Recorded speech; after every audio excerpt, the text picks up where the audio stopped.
Bonjour, mon nom est Louis Routier, je suis architecte à la division de l'urbanisme à l'arrondissement Ville-Marie. Aujourd'hui, je vais vous présenter la demande de démolition ainsi que le projet de remplacement pour les immeubles situés au 255 à 277 rue Duke et 270 à 280 rue Prince. La composition, le rôle du comité d'études des demandes de démolition, en fait, c'est composé des résidents de l'arrondissement qui sont membres du comité consultatif d'urbanisme. La demande d'autorisation de démolition doit être accompagnée d'un projet de remplacement conforme au règlement d'urbanisme. Le comité d'études de demande de démolition dispose d'un pouvoir décisionnel à utiliser en tenant compte des considérations prévues au règlement sur la démolition d'immeubles CA 24-215. Les critères qui sont prévus au règlement de démolition sont les suivants. L'état de l'immeuble visé par la demande, la détérioration de l'apparence architecturale, du caractère esthétique ou de la qualité de vie du voisinage, le coût de la restauration, l'utilisation projetée du sol dégagé ou tout autre critère pertinent, notamment lorsque le bâtiment comprend ou plusieurs logements, le préjudice causé aux locataires et le besoin de logement dans le secteur. À noter que dans le cas qui nous occupe, il n'y a aucun logement, dans le fond, sur le site visé par la démolition. La localisation, en fait, le bâtiment a un front sur 3 rues. La rue Duke, ou qu'on appelle parfois aussi Robert Bourassa, parce qu'évidemment, le bâtiment fait face au boulevard, la rue Ottawa, puis la rue Prince. Donc, c'est un site qui a une forme de L et on retrouve 4 bâtiments ainsi qu'un stationnement de surface. Sur la carte, le site voisin a l'air vide, mais il y a un bâtiment en construction. Là, il y a une autre tour d'assez fort gabarit qui est en construction sur ce site. Vous pouvez voir un petit peu sur la photo RN le chantier de la construction dont je viens de vous parler, puis les 4 bâtiments, là, donc 2 qui ont front sur la rue Duke et 2 qui ont front sur la rue Prince, ainsi que le stationnement de surface. Ces bâtiments-là font face là, à la fonderie Darling qu'on retrouve juste au bas de la photo. Donc, la situation actuelle, je vais y aller bâtiment par bâtiment. Le 255 Duke, c'est un bâtiment qui est indépendant, qui est un bâtiment industriel d'un étage qui a été construit au début des années 80. C'est une façade en briques de calcite grise, une structure d'acier, c'est avec une dalle sur sol. Donc, c'est pas un bâtiment qui est vraiment d'intérêt. Vous voyez l'intérieur, donc il y a quelques bureaux à gauche, puis après, ben, c'est vraiment un espace très, très industriel.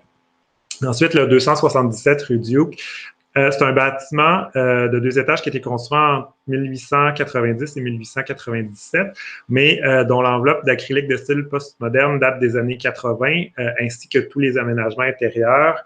Donc, c'est un bâtiment qui a un assez gros gabarit, par contre, qui n'est pas particulièrement intéressant. Vous voyez, à l'intérieur, on est vraiment des aménagements de bureaux là, standard. Il n'y a plus aucune des caractéristiques d'origine du bâtiment. Ensuite, sur la rue Prince, on a le 270 rue Prince, qui est, lui, un bâtiment industriel de 2 étages qui est surmonté d'une petite mezzanine qui a été construit en 1904. On le reconnaît par sa forme particulière. Vous pouvez voir à l'intérieur, en fait, les 2 photos à gauche, en fait, on voit l'espace avec la mezzanine et l'espèce de lanterneau. C'est un bâtiment qui est assez bien conservé malgré tout, qui a un bon niveau d'authenticité. Puis, les images qu'on voit, c'est à l'étage. Le rez-de-chaussée est beaucoup plus fonctionnel. C'est la petite photo à droite. Là. Donc, on a une dalle de béton, des murs de briques, puis une structure d'acier. Donc, un plan assez libre au rez-de-chaussée. Puis finalement, on a le 280 rue Prince, qui est un bâtiment industriel en briques de 2 étages qui a été construit en 1930, mais dont uniquement la façade subsiste suite à un incendie dans les années 80. Donc, l'ensemble de la structure des aménagements intérieurs sont récents. Là. Donc, on a des structures à grande portée, de la brique exposée, quelques cloisons, certains aménagements, mais c'était surtout des studios de jeux vidéo qui étaient à l'intérieur. Donc, il n'y a plus grand-chose. Puis, on peut aussi remarquer qu'on a à l'intérieur que les pilastres de briques là, des façades montrent plusieurs signes de détresse. Dans le fond, le contexte, peut-être une image où on se replace un peu plus à une grande échelle. Donc, vous voyez le site en rouge. Vous pouvez voir aussi le gabarit du voisin qui est en construction en gris. évidemment, l'autoroute Bonaventure avec le parc linéaire, le front bâti qui existe déjà sur Duke, puis le faubourg des Récollets qui est situé là, aux alentours, évidemment. De l'autre côté de la rue, sur la rue Prince, comme on disait, il y a la fonderie Darling. On a les condos plus récents là, du 21e arrondissement. On a le Duke, qui est le projet voisin, puis vous pouvez reconnaître un des bâtiments à démolir ici à droite. On a le 730 Wellington. On a le 280 rue Queen, puis évidemment, on a le 111 boulevard Robert Bourassa, qui est un petit peu plus récent. En fait, les valeurs patrimoniales associées à ces différents bâtiments-là, pour le 255 rue Duke, le bâtiment construit dans les années 80 dans un style fonctionnaliste industriel ne revêt pas de valeur patrimoniale particulière. C'est vraiment un bâtiment quelconque, puis qui a peu de soins qui ont été apportés. Le 277 rue Duke, puisque les façades et l'ensemble des intérieurs ont été refaits dans un style postmoderne dans les années 80, le bâtiment ne revêt pas de valeur patrimoniale particulière non plus. Là, toutes les traces anciennes sont disparues.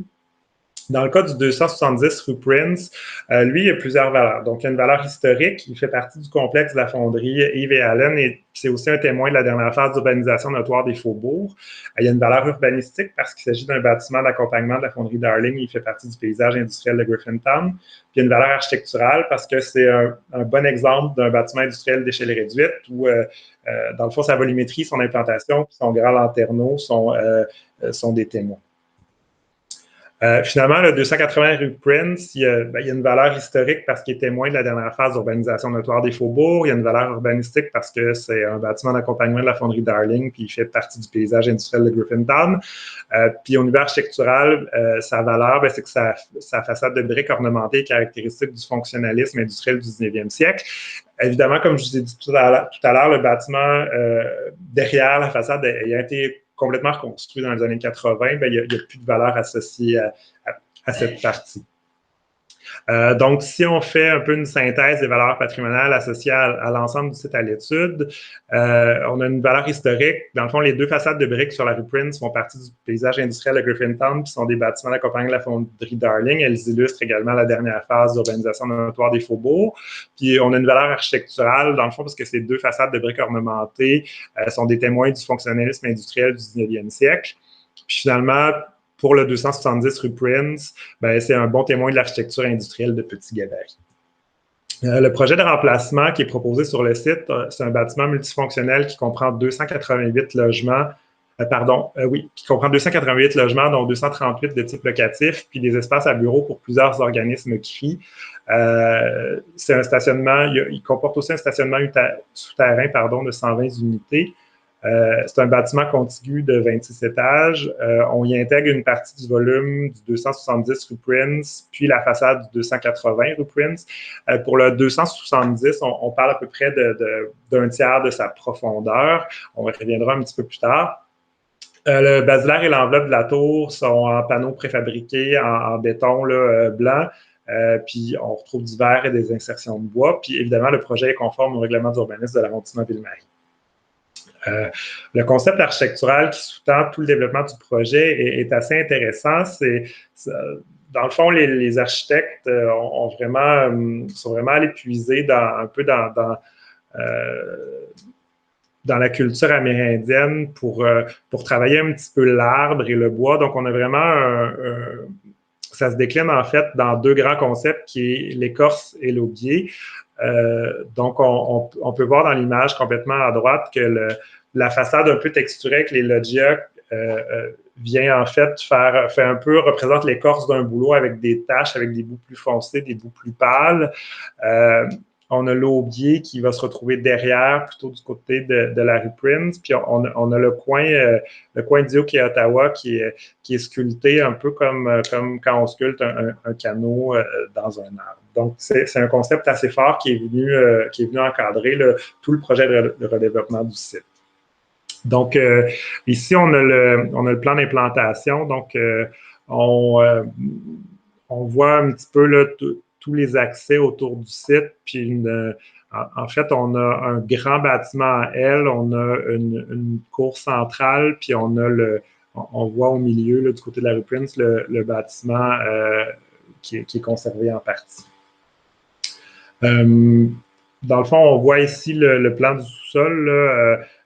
En fait, tout ce qui est intéressant à noter, c'est qu'on vient contourner le bâtiment conservé sur la rue Prince pour s'assurer de le maintenir en place puis de ne pas l'abîmer. Donc, au niveau du rez-de-chaussée, on a, comme je disais tantôt, la façade du 280 qui est conservée. On a à peu près un petit peu plus que le tiers du volume et de toutes les composantes du 270 Prince qui est conservé aussi. Puis là, on a un grand bâtiment à L qui vient se déployer avec, dans le fond, des espaces communs, du commerce, du bureau, toutes sortes d'accès. Donc, c'est un site qui sera assez dynamique. Puis, les accès véhiculaires et livraison sont situés là, complètement à gauche ici. Donc, à côté des accès véhiculaires du projet voisin aussi, là, pour essayer de limiter les nuisances. Dans le fond, au deuxième étage, ben, on a la toiture, là, on voit un trou ici parce qu'on a l'étage conservé du 270 Prince. On a un volume qui est refait là, derrière le 280. Puis encore là, on voit bien le plan L du reste du projet. Donc ça, c'est toujours le plan type du basilaire là, avec des logements de chaque côté, des loggias intégrés, puis des grands balcons dans la cour intérieure. Puis ensuite, ça, c'est un plan type de la tour. Là. Je vous montre ici les niveaux 8 et 9. Donc, on a un front bâti un petit peu plus grand du côté de Dio que Robert Bourassa, puis un petit peu plus petit là, du côté de la rue Ottawa. On a encore toujours sur rue des balcons faits en fait des loggias qui sont très intégrés, puis un balcon plus linéaire en façade sur cour. Les niveaux 19 à 25 qui se ressemblent pas mal, puis finalement un demi-niveau qui correspond au 26e étage.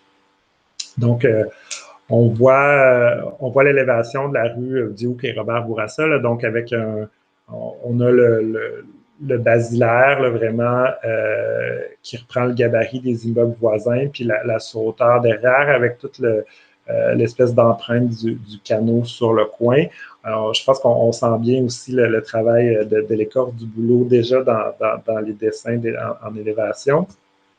Ensuite, sur la rue Ottawa, ben, c'est un peu une élévation qui se ressemble dans la mesure où sur la face latérale de la sur-hauteur, c'est le même concept de boulot qui est reproduit. Puis évidemment, on retrouve le coin arrondi avec un gabarit là, plus faible en allant vers la rue Prince pour s'accorder au gabarit, pour faire une bonne transition vers le faubourg des Récollets, où évidemment, on a un gabarit qui est beaucoup plus petit. Finalement, la façade de la rue Prince, où on retrouve ben, le basilaire assez petit sur le coin, le 270 rue Prince qui est intégré, là, qui est conservé in situ, et la façade du 280 conservé in situ, puis avec 2 étages qui sont construits derrière dans son empreinte et 3 autres étages, pardon, qui sont mis en recul là, pour compléter le programme. Et on voit les grands balcons là, avec une texture de bois qui font un peu un fond de scène là, pour la mise en valeur de ces bâtiments-là. Au niveau de la matérialité, c'est des panneaux de béton blanc qui sont visés pour le moment avec des cartes de fenêtre en aluminium peint noir pour faire un petit peu de contraste. Puis on a du revêtement de bois qui est plastifié là, pour faire tous les intérieurs de loggia, puis tous les garde-corps qui sont dans l'espèce de forme de canot. C'est ce même revêtement de bois plastique qui est repris pour faire toutes les grandes coursives à l'arrière. Donc, on a vraiment un rythme de bois très, très intéressant. Puis, on vient intervenir de façon un petit peu plus sobre là, à l'arrière. Donc, ce qui surplombe le 280 rue Prince, on a une enveloppe de murs rideaux là, un petit peu plus discrète là, pour laisser la place aux façades conservées.